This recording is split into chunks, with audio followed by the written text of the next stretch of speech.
ये कहानी हनुमान नगर गांव की है, जहां लोग गर्मी से बहुत परेशान हैं। ऐसा लग रहा है जैसे कि सूरज गांव के ऊपर आ गया है। जहां एक पेड़ के नीचे बैठकर दो दोस्त मनोज और विजय एक दूसरे से बात कर रहे हैं। विजय, इस साल की गर्मी कुछ ज्यादा ही है यार। मेरे घर में सभी परेशान हैं। मेरा बेटा, मेरी पत्नी, सभी सो ही नहीं पा रहे हैं। हाँ मनोज, ये गर्मी बहुत ही परेशान कर रही है, लेकिन हम कर भी क्या सकते हैं। बस मैं सोच रहा हूँ कि किसी तरह से एक कूलर ले लूँ, लेकिन पैसे ही नहीं है। तभी वहाँ मनोज का बेटा ओम आ जाता है। पापा पापा, मुझे आइसक्रीम खानी है। बेटा, मेरे पास कूलर खरीदने के लिए पैसे नहीं है, तो तेरे आइसक्रीम के लिए पैसे कहाँ से लाऊं? पापा प्लीज। नहीं बेटा, अभी नहीं, हम बाद में ले लेंगे आइसक्रीम। हाँ बेटा, अभी थोड़ा सब्र रखो। ये सुनकर ओम उदास हो जाता है और वहाँ से ही चला जाता है। देखा विजय, मेरे बेटे को भी परेशान कर रही है ये गर्मी। मेरे पास एक आइडिया है मनोज। कैसा आइडिया? गांव की गर्मी मिटाने के लिए तू एक लकड़ी का ठंडा घर बना। उससे क्या होगा, गांव वालों को गर्मी में सोने में परेशानी हो रही है, तो उनके लिए लकड़ी का ठंडा घर बना सकता है। तो इससे मेरा क्या फायदा होगा?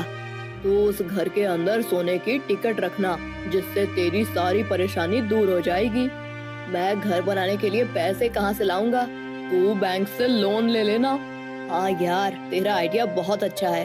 इससे तू अपना परिवार के लिए एक अच्छा जीवन बना सकता है। हाँ, मैं कल ही बैंक जाता हूँ। ये हुई ना बात। अगली सुबह मनोज लोन लेने बैंक पहुँचता है। मैं 50,000 रुपए का लोन लेना चाहता हूँ। ठीक है, लेकिन आपको अपनी जमीन गिरवी रखनी होगी। ठीक है, मैं अपनी जमीन गिरवी रखने के लिए तैयार हूँ। आपको 6 महीने में पैसे जमा करने पड़ेंगे, वरना हम आपकी जमीन को जब्त कर लेंगे। ठीक है, मैं समझ गया। मैं 6 महीने में पैसा जमा कर दूंगा। ठीक है, आपकी लोन की एप्लीकेशन एक्सेप्ट हो गई है। आपको पैसे मिल जाएंगे। कुछ देर बाद मनोज को बैंक से 50,000 रुपए मिल जाते हैं और अगले दिन से मनोज लकड़ी का एक ठंडा घर बनाता है, जो गांव वालों को बहुत ही अलग और नया लगती है, और इस वजह से लोग उस घर की टिकट भी खरीदने लगते हैं। तेरा आइडिया तो बहुत अच्छा था यार विजय। लकड़ी का ठंडा घर सबको बहुत पसंद आ रहा है। मैं जानता था ये आइडिया जरूर चलेगा। लोग टिकट खरीदने लगे हैं और मेरा बिजनेस भी चल पड़ा। अब तेरी सारी परेशानी दूर हो जाएगी मनोज। हाँ यार। फिर 2 दिन बाद गांव में एक आइसक्रीम वाला आता है। आओ आओ, गर्मी खत्म, आइसक्रीम ले लो। आओ आओ, गर्मी खत्म, आइसक्रीम ले लो। आओ बच्चों आओ। फिर गांव के बच्चे उससे आइसक्रीम लेने लगते हैं। पापा, मुझे भी गर्मी खत्म आइसक्रीम चाहिए। ठीक है बेटा।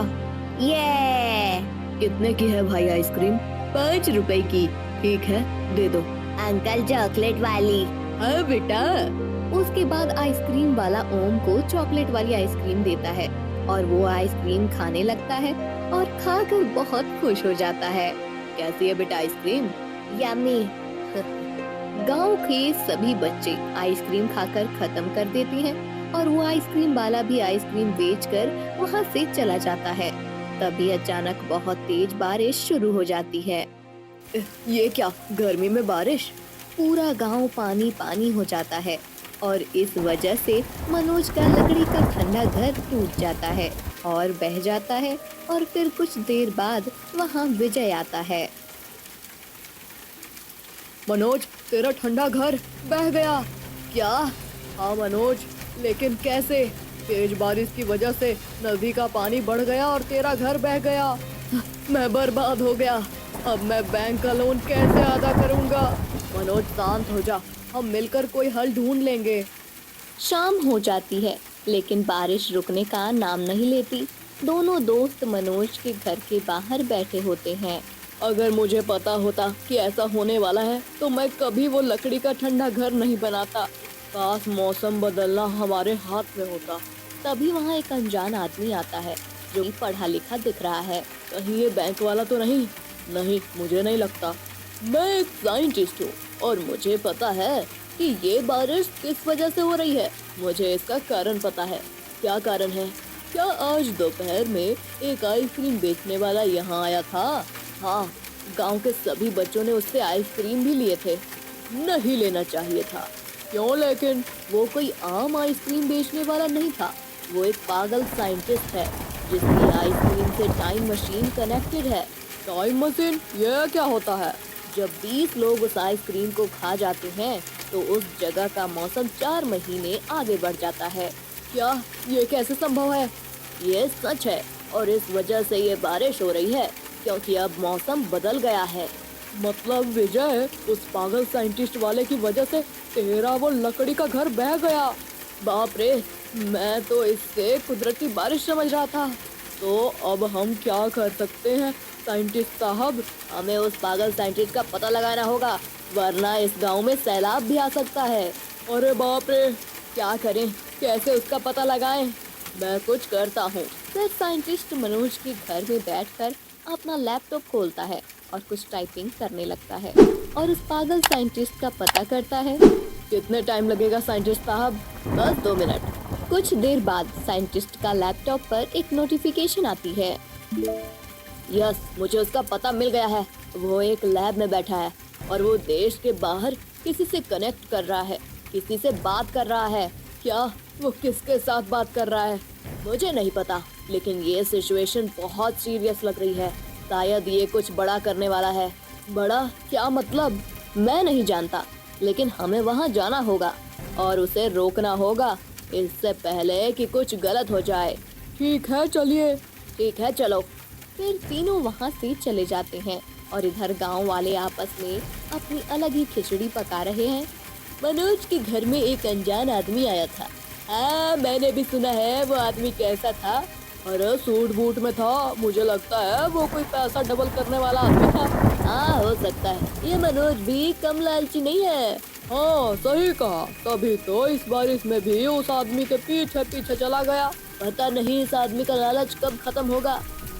उसके बाद बहुत मेहनत मुशक्कत करके तीनों वहाँ पहुँचते हैं। भाई, पागल साइंटिस्ट का लैब कौन सा है? यही उनका लैब है, आप अंदर जा सकते हैं। ठीक है, थैंक यू। चलिए अंदर चलते हैं। फिर तीनों लैब के अंदर जाते हैं और लैब में पागल साइंटिस्ट किसी से फोन पर बात कर रहा है। आज मेरा सालों का सपना पूरा हुआ डेविड। अब मैं इस आइडियाज को बहुत बड़ी आइसक्रीम कंपनी को सेल करूंगा और करोड़ों रुपए कमाऊंगा। इसके बाद बच्चे आइसक्रीम खाकर अपने मन मुताबिक मौसम को बदलेंगे। तभी वहाँ वो तीनों पहुँच जाते हैं। ये आप बहुत गलत कर रहे हो सर। अगर ऐसा हुआ तो पूरी दुनिया का मौसम बिगड़ जाएगा। अरे राज साहब आए, अब हमारे असिस्टेंट हमें बताएंगे कि हम क्या सही कर रहे हैं और क्या गलत कर रहे हैं। मैं आपके इस प्रोजेक्ट से एग्री नहीं करता, इसलिए मैं इस प्रोजेक्ट से बाहर निकल गया। अच्छा, तो तुम मेरी जासूसी कर रहे थे, इसलिए तुम यहाँ मेरा पीछा करते हुए आ गए। यस। क्या चाहिए तुम्हें? उसे गांव का मौसम चेंज कर दो।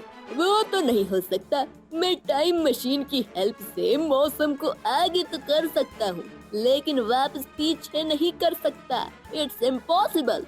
आप करोगे या नहीं? क्यों, तुम्हारी जबरदस्ती है क्या? नहीं किया तो क्या करेगा तू?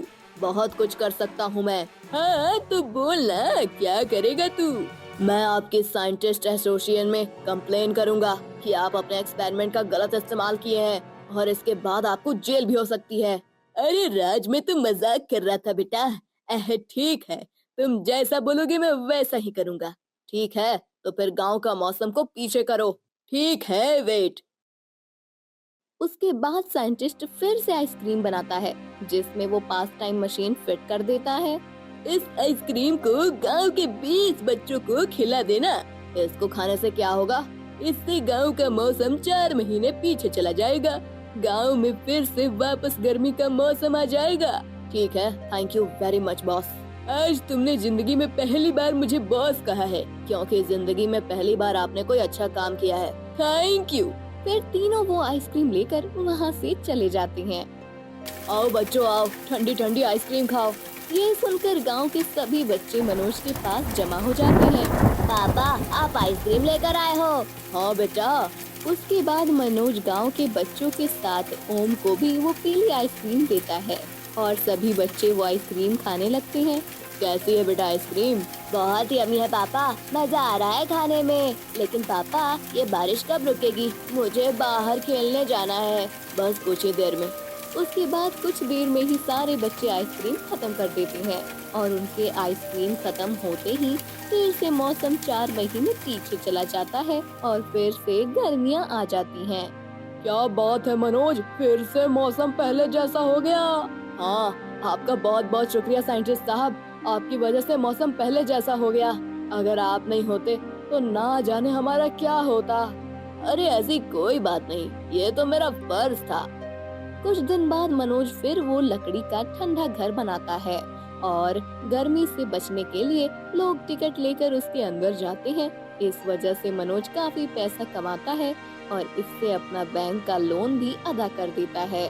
मुझे तो ये समझ नहीं आया मनोज कि एक आइसक्रीम खाने से मौसम आगे पीछे कैसे हो सकता है। यही तो साइंस है विजय साहब, कमाल है। साइंटिस्ट साहब, मैं आपसे एक सवाल पूछ सकता हूँ? हाँ पूछो। पागल साइंटिस्ट पागल कैसे हो गया? वो 5 साल पहले एक कार एक्सीडेंट में अपना दिमाग खो बैठे। क्या उनका दिमाग डैमेज हो गया है? हाँ, उस एक्सीडेंट में उनका दिमाग को गहरा नुकसान पहुंच गया। तब से वो पागल हो गए और उनका नाम भी पागल साइंटिस्ट पड़ गया। अच्छा, मैं चलता हूँ मनोज जी, मेरी ट्रेन का टाइम हो रहा है। ठीक है, आपका बहुत धन्यवाद साइंटिस्ट साहब। अरे इट्स ओके। फिर साइंटिस्ट वहाँ से चला जाता है। तो दोस्तों, कैसी लगी आपको ये कहानी? हमें कमेंट बॉक्स में जरूर बताएं और ऐसी ही मजेदार कहानियाँ सुनने के लिए हमारे चैनल को सब्सक्राइब जरूर कर लें।